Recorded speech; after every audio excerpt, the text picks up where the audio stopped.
Hi all, ഒരു കഥ ചൊല്ലട്ടുമാ. പക്വത തീരെയില്ലാത്ത സമയത്തായിരുന്നു എൻ്റെ ആദ്യത്തെ പ്രേമം. കത്ത് വീട്ടിൽ പിടിച്ചിട്ട് ആങ്ങളമാരുടെ കയ്യിൽ നിന്ന് കണക്കിന് കിട്ടി. അച്ചുചേട്ടൻ്റെ കയ്യിൽ നിന്ന് കരണത്തിനൊന്ന് കിട്ടിയപ്പോഴത്തേക്ക് അന്നത്തെ ആ വാശിയിൽ 18 വയസ്സാകുമ്പോൾ ഇറങ്ങി പോകുന്നൊരു പ്രഖ്യാപനം അങ്ങ് നടത്തി. 18 വയസ്സ് തികയാൻ 2-3 ആഴ്ച ഉള്ളപ്പോൾ ലില്ലിയമ്മച്ചി, അപ്പൻ്റെ അമ്മ, ഒരു തയ്യൽ മെഷീനുമായിട്ട് എൻ്റെ മുന്നിൽ വന്നു. നിന്റെ ഈ വാശിക്ക് നിന്നെ പഠിപ്പിച്ച് സ്വന്തം കാലിൽ നിർത്താന്നുള്ള എൻ്റെ മോഹം ഞാനിവിടെ ഉപേക്ഷിക്കുകയാണെന്നും അഥവാ പോകുന്നുണ്ടെങ്കിൽ ഇതും കൂടെ കൊണ്ടുപോകണമെന്നൊരു പറച്ചിൽ. ആരുടെയും മുന്നിൽ കൈ നീട്ടാതെ ജീവിക്കാൻ.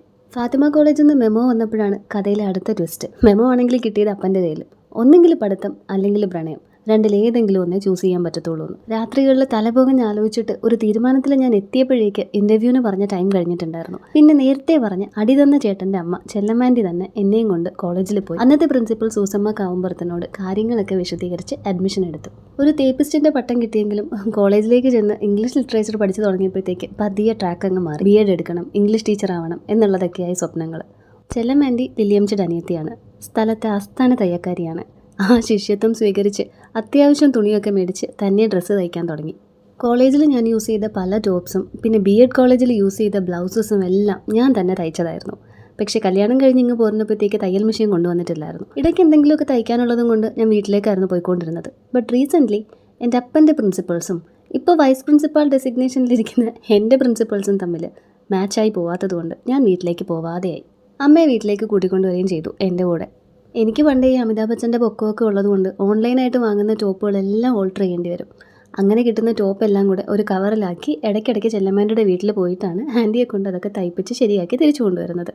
ഈയിടെയായിട്ട് കവറും തൂക്കിയുള്ള എൻ്റെ നടപ്പ് ഇത്തിരി കൂടിയതുകൊണ്ടാണോ എന്നറിയത്തില്ല, ദേ വന്നു എൻ്റെ ലൈഫിലെ 3ാമത്തെ തയ്യൽ മെഷീൻ. ലില്ലിയമ്മച്ചിയുടെ വക ക്രിസ്മസ് സമ്മാനം. കഥയിലെ 2ാമത്തെ തയ്യൽ മെഷീൻ എവിടെ പോയി എന്നല്ലേ നിങ്ങളിപ്പോൾ ചിന്തിക്കുന്നത്? കല്യാണം കഴിഞ്ഞ് ഒരു 3ാമത്തെ കൊല്ലം ആലൻ്റെ പേരൻസ് എനിക്കൊരു തയ്യൽ മെഷീൻ ഗിഫ്റ്റ് ചെയ്തിരുന്നു കേട്ടോ. പക്ഷെ അത് മറ്റേ ഇലക്ട്രോണിക് ടൈപ്പാണ്, ടേബിളിൽ വെച്ചിട്ട് യൂസ് ചെയ്യുന്നത്. നല്ല വൃത്തിക്ക് സ്കൂളുകളിൽ പഠിപ്പിച്ചുകൊണ്ടിരുന്ന ടീച്ചർമാരുടെ മുന്നിൽ കോവിഡിൻ്റെ ടൈമിൽ ഓൺലൈൻ ക്ലാസ് എന്ന് പറഞ്ഞ് ലാപ്പ് തുറന്ന് വെച്ച അവസ്ഥയായിരുന്നു എനിക്ക്. എത്രയൊക്കെ നോക്കിയിട്ടും ഞാനും അതുമായിട്ട് അങ്ങോട്ട് ഒത്തുപോകുന്നില്ല. അത് അനങ്ങാണ്ടായിട്ട് ഇപ്പോൾ 1 വർഷം ആവുന്നു കേട്ടോ. അങ്ങനെ എന്തെങ്കിലും തയ്യൽ മെഷീൻ്റെ കൂടെ വാങ്ങിക്കാനുള്ള കിടതാപ്പുകളൊക്കെ മേടിച്ചിട്ട് ചൈനീസ് ബസാറിലെ പുൽക്കൂടാണ് നിങ്ങൾ ആ കണ്ടത്. ഷവർമയും കഴിച്ച് പിന്നെ ഓരോ ജ്യൂസൊക്കെ കുടിച്ച് വീട്ടിലേക്ക്. ലില്ലിയമ്മച്ചിയുടെ അപ്പച്ചൻ്റെയൊക്കെ ആഗ്രഹം പോലെ തന്നെ കുടുംബത്തിൽ നിന്നാലെ കാണാൻ പറ്റുന്ന ദൂരത്തേക്കാണ് ഞാൻ കല്യാണം കഴിച്ച് വന്നത്. ആലൻ്റെ പേരൻസ് നടത്തുന്ന സ്കൂളിൽ അക്കാഡമിക് ഓഫീസറായിട്ടും വൈസ് പ്രിൻസിപ്പളായിട്ടും ഇവൻറ്റ് കോർഡിനേറ്ററും ഒക്കെ ആയിട്ട് ഞാൻ എൻ്റെ കരിയർ ഇപ്പോൾ സ്മൂത്തായിട്ട് പോളിഷ് ചെയ്തുകൊണ്ടിരിക്കുക.